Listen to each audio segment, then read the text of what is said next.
ஓம் முருகா போற்றி. ஓம் சரவண பவ. என் அன்பு குழந்தையே, நாம் கடவுளிடம் எது வேண்டுமானாலும் அவர் அமைதியாக இருப்பதற்கு காரணம் இருக்கும். நீங்கள் கடவுளிடம் பேசுவதை மட்டும் நிறுத்திவிடாதீர்கள். இறைவனிடம் நீங்கள் பேசுங்கள். இறைவனிடம் பேசும் வார்த்தைகள் மிகவுமே வலிமையானவை.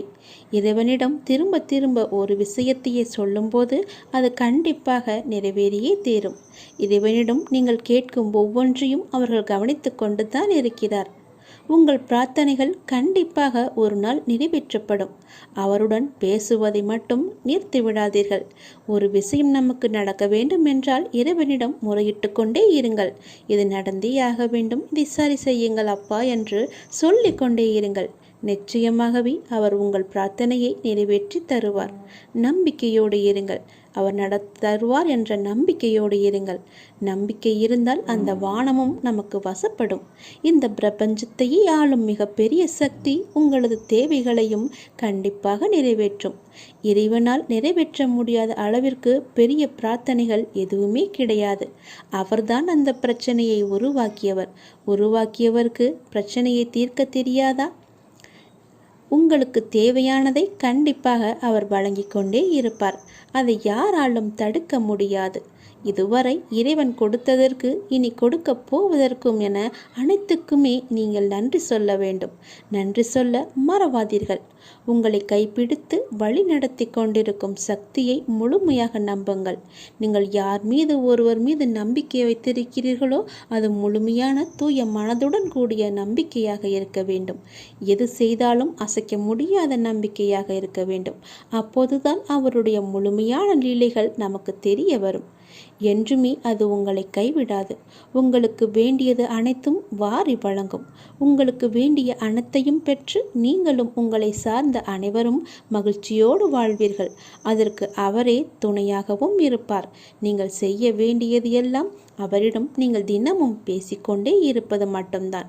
என்ன அப்பா, எப்படி இருக்கிறீர்கள் என்று ஆரம்பித்து எல்லாவற்றையுமே பேசுங்கள். எல்லாவற்றிற்கும் அவர் நிச்சயம் பதில் தருவார்.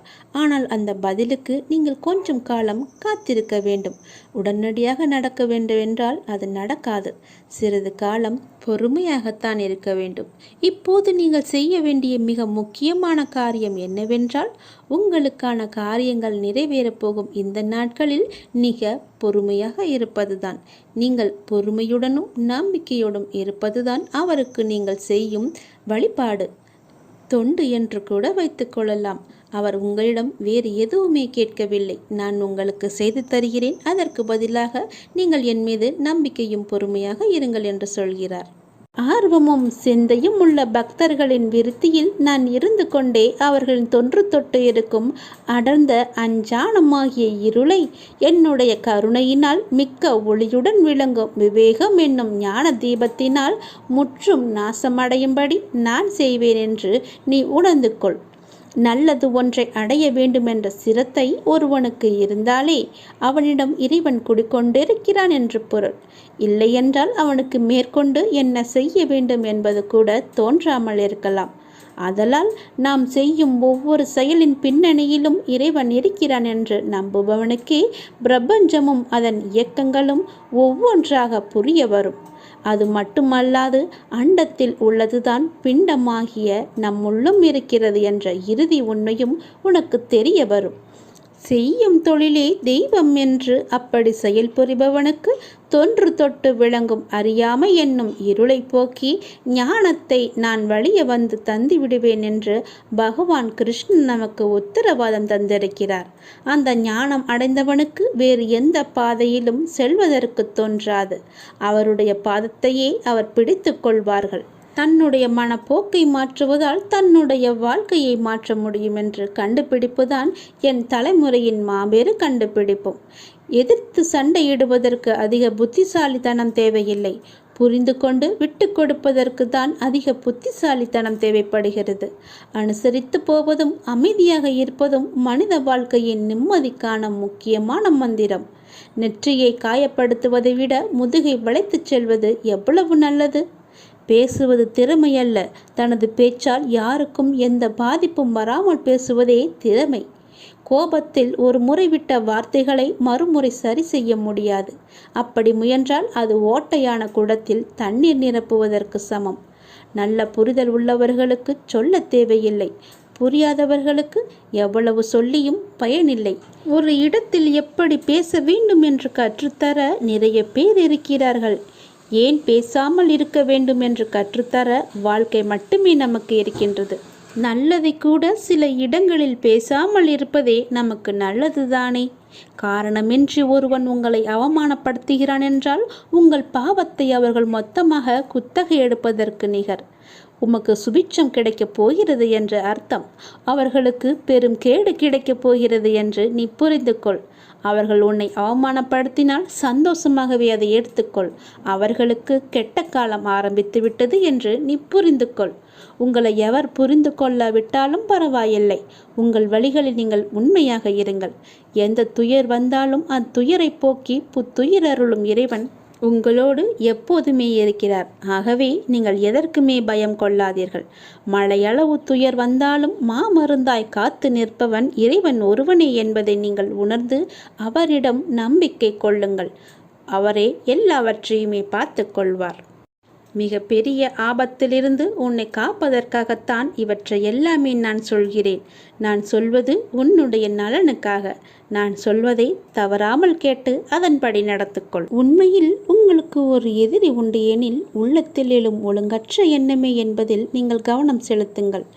நானும் என்னை சார்ந்தவர்களும் ஆரோக்கியத்துடனும் மகிழ்ச்சியாகவும் மன நிறைவாகவும் வாழ்ந்து கொண்டிருக்கின்றோம் என்ற எண்ணத்தை மனதில் ஆழமாக விதித்து கொள்ளுங்கள். அந்த எண்ணமே அதற்கான சூழ்நிலையையும் செயலையும் தானாகவே உருவாக்கிவிடும். எந்த மனது நல்லது நினைக்கிறதோ அந்த மனதிற்கு நல்லதே நடக்கும். யார் ஒருவர் மற்றவர்களும் நன்றாக இருக்க வேண்டும் என்று நினைக்கின்றாரோ அவர் நன்றாகவே இருப்பார். இதை பின்பற்றினால் உங்களுடைய வாழ்க்கை சிறப்பாக மலரும். உங்கள் திறமையை கொள்ளும் முதல் எதிரி உங்களின் தயக்கம்தான். தயக்கத்தை நீங்கள் விட்டொழியுங்கள். எந்த ஒரு மோசமான சூழ்நிலையும் உங்களை பலவீனப்படுத்தாமல் பார்த்து கொள்ளுங்கள். மாறாக நீங்கள் எப்போதும் ஆக்கப்பூர்வமான மனநிலையோடு தன்னை உறுதியாக வைத்து கொள்ளுங்கள்.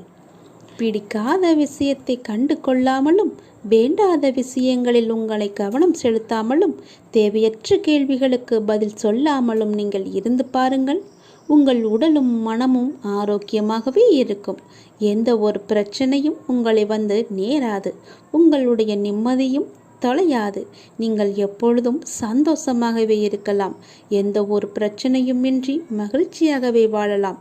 தேவையற்ற பேச்சுக்களை நீங்கள் குறைத்து கொண்டால், வீண் வாக்குவாதங்களை நீ தவிர்த்து கொண்டால், தேவையற்ற எண்ணங்களை நீங்கள் விலக்கி கொண்டால் எல்லாமே உங்களுக்கு நல்லதாகவே அமையும். உங்களுடைய எதிரியை உங்களுக்கு அருகிலேயே வைத்துக்கொண்டு சுற்றுமுற்றும் பார்ப்பது எதற்காக? நான் சொல்வது புரிகிறதா? அக்கம் பக்கத்தினர் எல்லாம் உன்னை பற்றி தவறாக பேசுகிறார்கள். அவர்கள்தான் என்னுடைய எதிரி என்றும் நினைக்கிறாய்.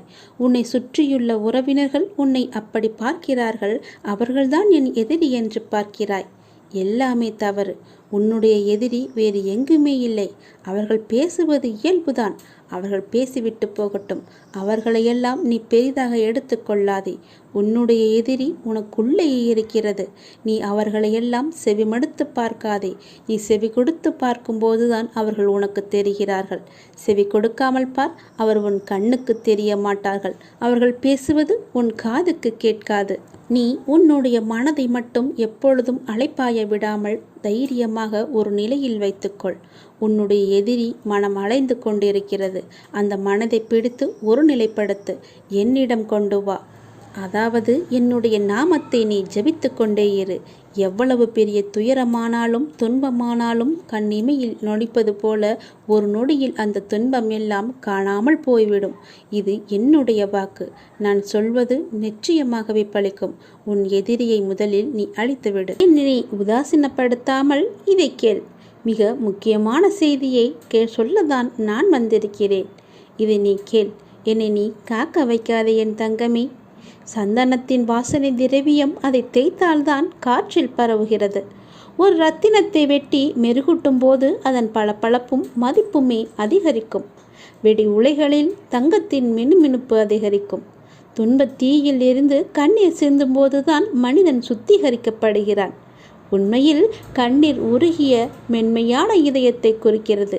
கடவுளின் முன்னிலையில் ஆனந்த கண்ணீர் வருகிறது. கடவுள் அமைதியாக இருந்தால் வருந்துதல், குற்ற உணர்வு மற்றும் வலி ஆகியவற்றால் நமக்கு கண்ணீர் வழிகிறது. கண்ணீரை உடல் சுத்தப்படுத்தி கண்கள் பிரகாசமாக்கும் என்று மருத்துவர்கள் கூட சொல்கிறார்கள். இதயத்தின் ஆழத்தில் மறைந்திருக்கும் எதிர்மறை எண்ணங்களை துடைத்து மனிதனை உண்மையான உன்னதமாக்கும் என்று கவிஞர்களும் கூறுகிறார்கள். உண்மையில் கூறப்போனால் கடவுள் அருளிய கண்ணீர் ஒரு அற்புத மருந்தை போல மனித மனதை சுத்தப்படுத்தி தூய்மையாக்கி அழகுபடுத்தி மேம்படுத்துகிறது.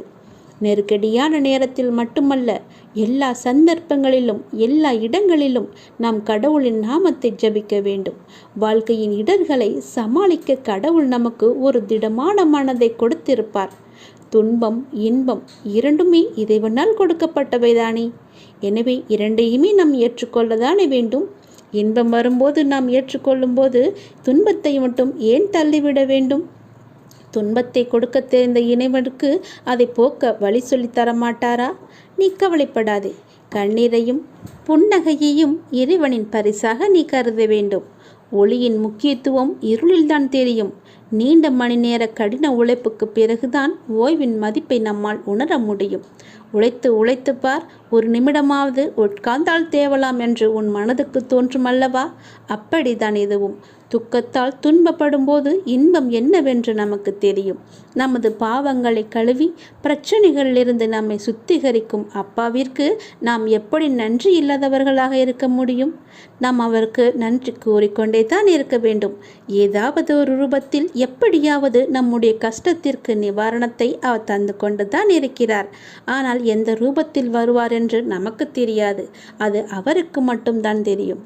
ஆகவே குரு மற்றும் ஆதி இறைக்கு நன்றி உடையவர்களாக நாம் இருப்போம். நாம் இன்று செய்யும் செயலுக்கு நாம் இறைவனுக்கு நன்றி சொல்வோம். இவற்றையெல்லாம் சொன்னது உனக்கு புரியாமல் தான் இருக்கலாம். இது நான் நேரடியாக சொல்லாமல் சில சூட்சமமாகத்தான் சொல்லியிருக்கிறேன். அதை நீ புரிந்து தெளிந்து கொள். அப்போதுதான் உன் வாழ்வு எந்த பிரச்சனையும் இல்லாமல் இருக்கும். இதை நீ உதாசீனப்படுத்தாது. இன்றோடு உன் போராட்ட வாழ்வுக்கு முடிவுக்கு வந்துவிடும். நீ கவலையப்படாதே. இதை நீ ஒரே ஒரு முறை கேட்டால் என்றால் உன்னுடைய வாழ்வு இன்பமயமாக மாறும். உன் போராட்டம் எல்லாமே முடிவுக்கு வந்துவிடும். இது என்னுடைய சத்திய பிரமாணம். நீங்கள் முன்னேறுங்கள். கடவுள் மீதும் நம்பிக்கை வையுங்கள். உங்கள் மீதும் நம்பிக்கை வையுங்கள். எல்லாம் என் நன்மைக்கே நடக்கிறது என்று நம்பிக்கையுடன் சொல்லுங்கள். நம்பிக்கையுடன் உங்களுக்கு நீங்களே நினைவுபடுத்திக் கொள்ளுங்கள். தெய்வீக திட்டத்தில் அளவற்ற புத்திசாலித்தனம் இருக்கிறது. கடந்த காலத்தை பற்றி தொடர்ந்து யோசிக்காதீர்கள். எதிர்காலத்தை பற்றி அதிகமாக நீங்கள் கவலைப்படாதீர்கள். நடப்பது எல்லாம் நன்மையாகவே நடக்கும். அதனுடைய போக்கிலேயே நடக்கும். எதிர்காலத்தை பற்றி நினைத்து கொண்டு நிகழ்காலத்தை நீங்கள் வாழ விட்டு மறந்து விடாதீர்கள். நிகழ்காலத்திலேயே நீங்கள் வாழ்ந்து விடுங்கள். உங்கள் விதிக்கு நீங்களே சிற்பியாக இருங்கள். எப்போதும் நேர்மையாக சிந்தித்து சிறந்த சுய முயற்சியை நீங்கள் மேற்கொள்ளுங்கள். தனக்கு உதவி செய்பவர்களுக்கு கடவுள் நிச்சயம் உதவுவார். நீங்கள் நேர்மையுடன் மனதில் எந்த ஒரு தவறான குறிக்கோளும் இல்லாமல் செய்யும் முயற்சிகள் அனைத்துமே வெற்றி பெறும். எல்லா வளங்களும் தானாகவே ஒன்றின் பின் ஒன்றாக உங்களை நோக்கி வரும். உங்களுடைய துன்பத் துயரங்கள் எல்லாமே தானாகவே பனி போல ஓடிவிடும். அன்பு, பணிவு மற்றும் இரக்கத்துடன் உங்கள் வாழ்க்கையை நீங்கள் முழுமையாக வாழுங்கள். உங்கள் வாழ்க்கையை தலைச்சிறந்த படைப்பாக்குங்கள். உங்கள் வாழ்க்கையை பற்றி எல்லோரும் பேசும்படி செய்யுங்கள். அவர் எவ்வளவு கஷ்டப்பட்டு முன்னேறி வந்திருக்கிறார், அவரை போல எல்லோரும் இருக்க வேண்டும் என்று ஊரார் பேசும்படி மெய்ச்சித்து வாழ பாருங்கள். நேர்மையுடன் நீங்கள் முயற்சி செய்யுங்கள். உங்களுடைய முயற்சி எல்லாமே தானாகவே வெற்றி பெறும். அந்த வெற்றியிலிருந்து தான் உன்னுடைய வாழ்வும் வளம் பெறும். உன்னுடைய வாழ்க்கையில் பலவிதமான நல்ல நல்ல மாறுதல்கள் எல்லாம் ஏற்படும். பல விதங்களில் உனக்கு எல்லாமே நல்லதாகவே நடக்கும். பல வழிகளில் உனக்கு பணமும் கிடைக்கும். அந்த வெற்றியை நோக்கி நீ சென்று கொண்டே இரு. நீ மற்றவர்களுக்கு உன்னால் முடிந்த தான தர்மங்களை செய்யும்போது கடவுள் உன்னுடனேயே தானாக வந்து விடுவார். யாரும் கேட்காத போது நீயாக சென்று உதவு. அவரின் கஷ்டம் அறிந்து அவருக்கு நீ உதவிப்பார். கடவுள் உன் கஷ்டம் அறிந்து உனக்கு உதவ முன்னோக்கி வருவார். அவரே எல்லா பிரச்சனையையும் தீர்த்து வைப்பார். உன்னால் முடிந்த உதவியை மட்டும் எல்லோருக்கும் செய்துவிடு. இன்றோடு உன் போராட்ட வாழ்வு எல்லாமே ஒரு முடிவுக்கு வரும் என்று சொன்னேன் அல்லவா? அது சத்தியமாகவே நடக்கும். என் மீது சத்தியமாகவே நடக்கும். இதை நீ ஒரு முறை கேட்டு அதன்படி நடந்து கொள். எல்லாமே உனக்காக சொல்லப்பட்டது. உன்னுடைய பிரச்சனைக்காக தீர்வுக்காக சொல்லப்பட்டது. இதை நீ செய், நல்லது நடக்கும். நம் மனிதராக பிறந்த அனைவருக்குமே சுதந்திரம் இருக்கிறது. சுதந்திரம் என்றால் என்ன? ஒரு மனிதர் தன் இஷ்டப்படி இருப்பதும், எவருடைய கேள்விக்கும் விளக்கம் அளிக்கக்கூடாது என்பதும், தன் இஷ்டப்படி பேசுவதும், மற்றவர்களின் உணர்வுகளை கேலியாக நகைப்பதும், இதை சில மனிதர்கள் சுதந்திரம் என்று நினைக்கிறார்கள். உண்மையான சுதந்திரம் என்றால், ஒரு ஆன்மா இந்த உலகில் உயிர் வாழ நிறைய விஷயங்கள் தேவையாக இருக்கிறது. அதில் வாழும் முறை என்பது மிக முக்கியமான விஷயம். ஆன்மாவுக்கு எல்லா பக்குவங்களும் இருக்கும். ஆனால் மனித உடலில் இருக்கும் ஆன்மா வெளியில் தன்னை உணர்ந்து காட்ட மிக அதிகமான பக்குவம் தேவை. அதற்கு சுதந்திரமான முறை மட்டுமே பக்குவத்தை போதைக்கும். ஒவ்வொருவருக்கும் ஒவ்வொரு கனவுகள் இருக்கும். அதை நிறைவேற்ற தனியாக பயணிக்க நேரம், தருணம், சுதந்திரம் என்ற சிறகுகள் இருந்தால் மட்டுமே நம்மால் பயணிக்க முடியும். ஒரு குழந்தையாய் ஒரு ஆன்மா இருக்கும்போது, அது எழுந்து நடக்க பயிலும் போது பெற்றோர்கள் சொல்லிக் கொடுக்கிறார்கள். அந்த குழந்தை தன் கால்களால் முயன்று நடக்கும். அப்போது குழந்தை நடக்கட்டும் என்ற சுதந்திரத்தை கொடுப்பார்கள். அப்போது தன்னால் முயன்று எழுந்து நடக்க முடியும் என்ற எண்ணத்தில் நாளடைவில் அது இன்னும் அதிகமாக வேண்டும் என்று எண்ணுவார்கள். இதை வாங்கி தருகிறேன், அதை வாங்கி தருகிறேன் என்று கூறுவதை காட்டிலும் உன் சொந்த கால்களில் நின்று நிறைவேற்று என்று சொல்லுங்கள். உனக்கான சுதந்திரமாகவும் உனக்கான வழிகாட்டியாகவும் வருவேன் என்று எடுத்துக்காட்டாய் விளங்கும் தருணம் அது. அந்த ஆன்மா தன் சிறகுகள் மூலம் பறந்து தனக்கென்று உருவாகும் வழிகளை பார்க்கும். அப்போது நிறைய சஞ்சலங்களும் எதிர்மறை எண்ணங்களும் தோன்றும். அப்போது கலங்கரை விளக்கமாயிருக்க சில பக்குவப்பட்ட ஆன்மாக்கள் உங்களுக்கு வழிகாட்டுதல் வேண்டும். அப்படி ஒரு சமயத்தில் நீ என்னை சந்தித்தாய். ஆனால் நான் உன்னை சந்தித்து பல ஜென்மங்களாக உனக்கான தருணம் வரும் வரை உன்னிடத்தில் நான் அமைதியாக இருந்தேன். உனக்கே தெரியாமல் உனக்கென்ற ஒரு நேரமும் வந்தது. என் உயிர் குழந்தையாய் என்றுமே நீ இருந்து கொண்டே இருக்கிறாய். நீ படகில் பயணிக்கும் கடலில் என் பாதுகாப்புடன் செல்கிறாய். உனக்கென்ற சுதந்திரம், உனக்கான கனவு. அதில் உன்னை நேர்மறை சாயலில் பிரதிபலிக்கச் செய்வேன். வெற்றி என்ற ராஜ சிம்மாசனத்தில் உன் சிறகுகளை உடைத்தவர்கள் முன்னிலையில் உயர்ந்து நீ நிற்பாய். இது என்னுடைய சத்திய வாக்கு. நான் உன்னை சோதித்து பார்த்தேன். உன்னுடைய அன்பை சோதித்து பார்த்தேன். உன் பக்தியை சோதித்து பார்த்தேன். உன்னுடைய நம்பிக்கையை சோதித்து பார்த்தேன். உன்னுடைய பலம் எது, பலவீனம் எது என்ற விசுவாசத்தையும் நான் சோதித்து பார்த்தேன். உன் அன்பின் ஆழத்தை நான் புரிந்து கொண்டேன். உன் பக்தியின் தூய்மையை நான் புரிந்து கொண்டேன். உன்னுடைய பலம் மற்றும் விசுவாசத்தையும் எவ்வளவு உன்னதமானது என்பதையும் நான் அறிந்து கொண்டேன். எதற்குமே அஞ்சாதே, உன்னோடு நான் இருக்கிறேன். எல்லாமே நலம் பெறும். என்னை கீழே தள்ளி அள வைத்து வேடிக்கை பார்த்தவர்கள் மத்தியிலே என்னை உயர வைத்து தூக்கி அழகு பார்ப்பவர்தான் என்ன நம்பிக்கை வைத்திருக்கிறாய். நான் சொல்வதை எல்லாமே கேட்டுக்கொண்டுதான் இருந்தாய். ஆனால் இப்போது சமீப காலமாக என்னை நீ அலட்சியப்படுத்தினாய். அன்றே கூறினேன், நீ அலட்சியம் செய்தாய். இன்றாவது நீ கேட்பாய் என்று நான் உனக்கு வந்திருக்கிறேன் உன்னிடம் ஒரு செய்தி சொல்ல. இது உனக்கான கடைசி வாய்ப்பு. நான் சொல்வதை கேள். தேவையின்றி அச்சம், பயம், பதற்றம் அடைவதை விட்டுவிட்டு உங்களையும் உங்களை சார்ந்தவர்களையும் சமூகத்தையும் மகிழ்வோடு வைத்திருங்கள். சிலர் எப்போதாவது பதற்றமும் பயமும் அடைகின்றனர். சிலர் அனைத்து விஷயத்திலுமே பதற்றம் அடைகின்றனர். ஆக மொத்தத்தில் இந்த பயம், அச்சம், பதற்றம் ஆகியவை எல்லாமே நம்மை கீழே இழுக்கும் சக்திகளாகவே எப்போதுமே இருந்து வருகிறது. பயமான அல்லது இக்கட்டான சூழ்நிலைகள் இருக்கும்போது நாம் எல்லோருமே பதற்றம் அடைந்திருப்போம். இது இயற்கைதான். அதே சூழ்நிலைகள் நமக்கு பழகும் போதோ, மாறும்போதோ, அல்லது அதிலிருந்து விலகும் போதோ பதற்றமும் பயமும் நம்மை விட்டு போய்விடுகிறது. இக்கட்டான சூழ்நிலையிலிருந்து விலகிய பின்னும் பதற்றம் தொடர்ந்தே நீடித்தால், சட்டென காரணமில்லாமல் ஏற்பட்டாலோ அல்லது அதன் வீரியம் அதிகரித்தாலோ அல்லது அன்றாட வாழ்க்கை முறையில் பெருமளவில் பாதித்து உடல் மன நலக்கேடுகளை விளைவிக்கிறது. இருந்த போதிலும் ஓரளவு பதற்றம் நல்லதுதான். நமக்கு அன்றாட வாழ்க்கைக்கும் அவசியமானதும் கூட. இது எதிர்பாராத விபத்திலிருந்தோ தாக்குதலிலிருந்தோ நம்மை காப்பாற்றுவது மட்டுமின்றி கவனத்துடன் இருக்க செய்து வேலைகளை திறம்பட செய்ய உதவுவதுடன் சிக்கல்களை சமாளிக்க தூண்டுகோலாகவும் இது இருக்கிறது. ஆனால் எல்லா நேரமும் பதற்றமாக இருக்கும்போது உடல் மன அளவில் பல உபாதைகளை ஏற்படுத்தும் வாய்ப்பும் அதிகமாகவே இருக்கும். எப்பொழுதும் கவலையுடன் இருந்தால் கவனம் செலுத்துவதில் சிரமம் ஏற்படும். எளிதில் எரிச்சல் அடைவது, மன சோர்வு போன்ற மன சிக்கல்களும் ஏற்படும். பதற்றம் காரணமாக வரும் உடல் மன உபாதைகள் எல்லாம் வேறு சில நோய்களுக்கும் பொதுவானவையாகவே மாறிவிடும். எனவே பதற்றம் காரணமாக இந்த உடல் சிக்கல்கள் வரும்போது வேறு ஏதோ நோய் வந்துவிட்டதாக தவறாக கணிக்கக்கூடாது. பதட்டம் என்பது ஒரு மனநோய் என்று. ஆனால் அதை தொடக்கத்திலேயே நாம் கிள்ளி எறிய மறுத்தால் அது மனநோய்க்கு வித்தாகிவிடக்கூடும்.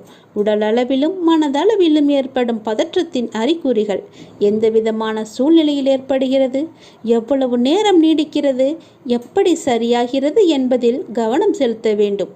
எப்பொழுதும் தளர்வு நிலையில் இருப்பது, உங்களுக்கு ஏற்படும் மன உளைச்சல், மன அழுத்தத்தின் காரணம் அறிந்து திறம்பட சமாளிப்பது பதற்றத்தை சரி செய்ய உதவும். மெல்லிய இசையை ஒலிக்கவிட்டு கண்களை மூடி இசையினையும் உங்கள் சுவாசத்தையும் மட்டும் கவனித்தவாறு அமர்ந்திருங்கள். நடைப்பயிற்சி, உடற்பயிற்சி, விளையாட்டு, யோகா போன்றவற்றையும் பதற்றம் தணிக்க பெருமுதவும் காரணிகளாக இருக்கிறது. மிகையாக நகைச்சுவை நூல்கள், தன்னம்பிக்கை அளிக்கும் நூல்கள், பொது அறிவை மேம்படுத்தும் நூல்கள் அல்லது இவை தொடர்பான வலைத்தளங்களை நீங்கள் பார்வையிடுங்கள். பதற்றம் தொடர்ந்து அதிகமாக இருந்தால் நீங்கள் மருத்துவரை சென்று அணுகக்கூட நேரிடும். மருத்துவர்கள் தவிர மனதத்துவ மருத்துவரையும் அணுகி ஆலோசனை பெறுங்கள். இல்லையென்றால் நான் சொல்வதை நீங்கள் கேட்டு அதன்படி நடந்து கொள்ளுங்கள். என்னை நீ அலட்சியம் செய்கிறாய், அதனால்தான் இவ்வளவும் உனக்கு. இன்றாவது நீ கேள், நான் சொல்வது போல செய். இதுதான் உனக்கான கடைசி வாய்ப்பாக நான் சொல்கிறேன். எதிர்காலத்தை நினைத்து நீ பயப்படுகின்றாயா? பொருளாதாரம் முன்னேறவில்லை என்று கவலைப்படுகின்றாயா? உனக்கு தேவையான விஷயங்கள் அது அதற்கான காலகட்டத்தில் உன்னை வந்து சேரும். அதை பற்றி நீ கவலைப்பட தேவையில்லை. உன் பொருளாதாரம் நன்றாகவே இருக்கும். கவலை வேண்டாம். நான் உனக்கு துணை இருக்கும்போது உன்னால் முடிந்த சிறு சிறு உதவிகளை மற்றவர்களுக்கு நீ செய்து வா. அடுத்தடுத்து உன்னுடைய பொருளாதாரம் நிச்சயம் மேன்மையில் முடியும். உன் வாழ்க்கை இப்போது என் கையில் இருக்கின்றது. அதை நீ நம்ப வேண்டும். உன்னை நிச்சயம் நான் உயர்த்தி காமிக்கின்றேன். உன்னோடு நான் இருப்பதை எப்படி நீ அணு அணுவாக உணர்ந்து கொண்டாயோ அது போலவே உன்னை அணு அணுவாக உயர்த்தி மிக பெரிய உயரத்தில் நான் வைக்கப் போவதை நீ காணப் போகின்றாய். உன் புகழ் உயரும், உன் உள்ளம் குளிரும். அந்த நல்ல நாளை இந்த ஆண்டில் நீ நிச்சயம் காண்பாய். எது நடந்தாலும் எல்லாமே நன்மைக்கே என்று நீ எடுத்துக்கொள்கின்றாய் அல்லவா?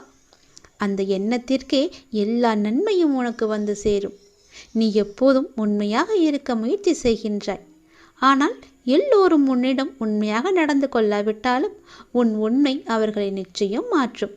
உன்னை அனைவரும் அவர்கள் மதிப்பார்கள். கவலையப்படாதே. நான் உன்னை உயர்த்தி காமிக்கின்றேன். எது நடந்தாலும் அப்பா இருக்கிறார் என்ற நம்பிக்கையோடு இரு. நான் உன் வீட்டிற்கு வந்து உன்னுடனே தங்கிவிட்டேன். என் வரவால் நீ இதுவரை சந்தித்த வந்த வேதனைகள் எல்லாம் எப்படி காணாமல் போனது என்று நினைத்து வியக்கும் அளவிற்கு நிச்சயம் உன்னுடைய வாழ்வில் பல நல்ல நல்ல மாறுதல்கள் எல்லாம் நடைபெறும். இனி ஒவ்வொன்றாக அது உனக்கு தெரிய வரும். வாழ்க்கையில் பல அற்புதங்கள் நிகழப்போகின்றது. எல்லாமே எனக்கு தெரியும் என்ற நம்பிக்கையோடு என்னிடம் ஒப்படைத்துவிட்டு எல்லாமே என் அப்பாதான் என்று இருக்கின்றாய் அல்லவா? நிச்சயம் நான் உன்னை கைவிட மாட்டேன். என் நிலைமை மாறவில்லையே, நானோ நீயே என்று கதியின்றி இருக்கின்றேன். உனக்கோ என்னை கவனிக்க நேரமில்லை என்று நீ புலம்புகிறாய். ஒரு நாள் இந்த வாழ்க்கை எனக்கு பிடித்த மாதிரி மாறும் அப்படி என்கின்ற நம்பிக்கையில் நீ ரொம்ப நாட்களாகவே வாழ்ந்து கொண்டிருக்கின்றாய். அந்த ஒரு நாள் உன் வாழ்க்கையில் வெகு விரைவாக வரப்போகின்றது. அதை நான் உனக்கு பரிசாக தரப்போகின்றேன். அந்த பரிசோடு இந்த நாளை நீ மகிழ்ச்சியோடு கொண்டாடு. உன் மகிழ்ச்சியான முகத்தை நான் காண விரும்புகின்றேன். என் மீது நீ அளவற்ற பக்தி கொண்டிருக்கின்றாய். கண்மூடித்தனமான நம்பிக்கை வைத்திருக்கின்றாய். தெய்வீக சக்தி அதிகம் இருக்கிறது என்று நம்புகின்றாய். அது எதுவுமே பொய்யாகாது தங்கமே. உனக்கு தேவையான சக்தி தந்து உனக்கான அந்த நல்ல நாளை நான் உன்னிடம் ஒப்படைக்கப் போகின்றேன். நிச்சயம் அதற்கான நல்ல அறிகுறிகள் எல்லாம் உன் கண்ணில் தெழும்படி நான் அமைத்து தருகின்றேன். நீ நல்லதாய் நினை, உனக்கு நல்லதே நடக்கும். சில நேரம் நீ மிகவும் மகிழ்ச்சியாகவும் சுறுசுறுப்பாகவும் இருக்கின்றாய். சில நேரமோ மிகவும் சோர்ந்து போய் கவலையில் மூழ்கின்றாய். எப்பொழுதும் உன் மனதை நீ சுறுசுறுப்பாக வைத்துக்கொள்ள என்னுடைய நாமத்தை மட்டும் நீ உச்சரித்து கொண்டு இருந்தாலே போதும். என்னுடைய நாமமானது உனக்கு எப்போதும் உதவியாக இருக்கும். எந்த நேரத்திலும் உனக்கு துணை இருந்து கொண்டே இருக்கும். என் நாமத்தை மட்டும் நீ சொல்லிக்கொண்டே வா. தை மாதத்தில் உன்னுடைய இல்லத்தில் ஒரு நல்ல நிகழ்வு நடப்பதற்கான அறிகுறிகள் உனக்கு தென்படும். அது தொடர்பான முடிவுகள், பேச்சுவார்த்தைகள் எல்லாம் நடக்கப் போகிறது. உன்னுடைய எண்ணத்தில் நேர்மறை சற்று குறைந்தாலும் நேர்மறை எண்ணங்களை விடாமல் பிடித்துக்கொள். நீ நன்மைகள் நிச்சயமாக நடக்கும். உன்னுடைய மனதை மகிழ்ச்சியாக வைத்துக்கொண்டு நீ செய்யும் செயல்கள் எல்லாம் நிச்சயம் நல்ல பலனை தரும். அப்படியே உன் மனதை நேர்மறையாகவே வைத்துக்கொள். உன் இல்லத்தில் மகிழ்ச்சி என்றுமே நிலைத்திருக்கும். உன் மன கதவு எல்லாமே திறக்கப் போகிறது. தடைப்பட்ட கதவுகள் எல்லாம் திறந்து உன் வாழ்க்கைக்கான நல்ல நல்ல மாறுதல்கள் எல்லாம் நடைபெறும். நான் தரும் பரிசோடு இந்த நாளை நீ தொடங்கிப்பார். உன் வாழ்க்கையில் பல நல்ல நல்ல விஷயங்கள் எல்லாம் இந்த ஆண்டில் உனக்கு நடைபெறும்.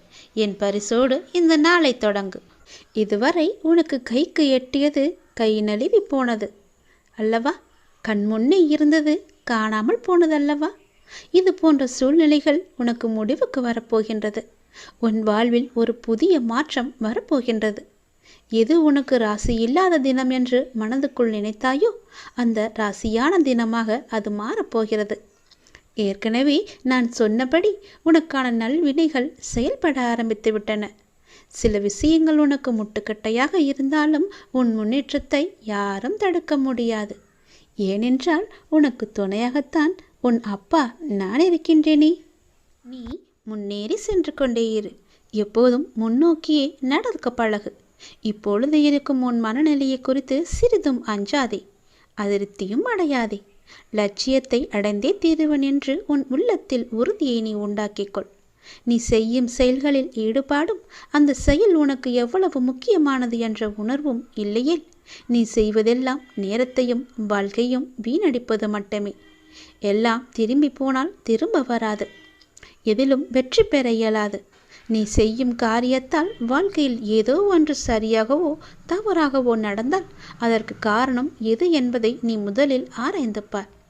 அதை நீ திருத்திக்கொள். வாழ்க்கையின் சிறு விஷயங்களிலும் முழு ஈடுபாட்டுடன் இருந்தீர்கள் என்றால் அதில் நிச்சயம் நீ வெற்றி பெறுவாய். ஒரு புல் வளர்வதற்கு சிரமப்படுவதில்லை.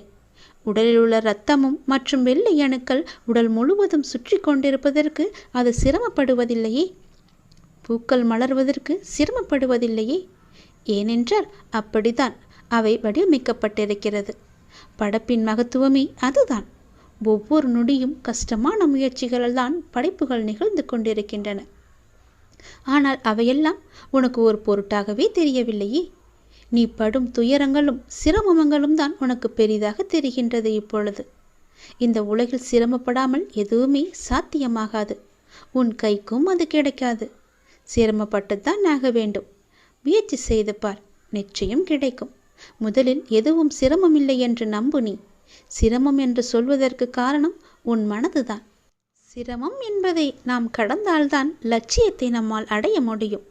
மாபெரும் படைப்புகளை உருவாக்க நல்ல உணர்வுகளும் அபரிமிதமான மகிழ்ச்சியான மனநிலையும் மட்டும் இருந்தால் போதும்.